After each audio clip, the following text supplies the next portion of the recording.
మాకు టైం వచ్చినప్పుడు ఒక్కొక్కని సంగతి చూస్తాం. మీడియాకు కేటీఆర్ బెదింపులు. సిరిసిల్లాలో భూ స్కామ్ అంటూ తప్పుడు వార్తలు రాస్తున్నారు.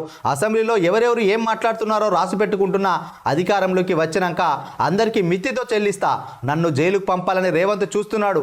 కేంద్రంలో కేసీఆర్ చక్రం తిప్పే రోజు ముందుంది. ఈ మధ్య సోషల్ మీడియాలో నిజాలు వస్తున్నాయని వాక్య. మొత్తానికైతే ఇప్పుడు ఎవరెవరైతే ఈ విధంగా చిన్న చూపు చూస్తున్నారో, ఒక్కొక్కరు ఈ విధంగా అక్రమాలు చేసినని చెప్పి తప్పుడు వార్తలు రాస్తున్నారో వాళ్ళందరి గురించి రాసి పెట్టుకుంటున్నా, చిట్టా తయారు చేసుకుంటున్నా. ఇప్పుడు కాకపోయినా ఎప్పటికైనా మా ప్రభుత్వం వచ్చినప్పుడు వడ్డీతో సహా మిత్తితో సహా మీకు బదులిస్తా అని చెప్పి ఇక్కడ చెప్తున్నాడు. అదేవిధంగా ఇంకా కేసీఆర్ కూడా కేంద్రంలో చక్రం తిప్పే రోజులు వస్తాయని చెప్పి అంటున్నాడు. అంటే ఇండైరెక్ట్గా చెప్తున్నాడు, బీజేపీతో పొత్తు పెట్టుకుంటాం, బీజేపీతో పొత్తు పెట్టుకొని నెక్స్ట్ అధికారంలోకి వస్తాం, బీజేపీకి సపోర్ట్ చేస్తామని ఇండైరెక్ట్గా సింబాలిక్గా చెప్తున్నాడు.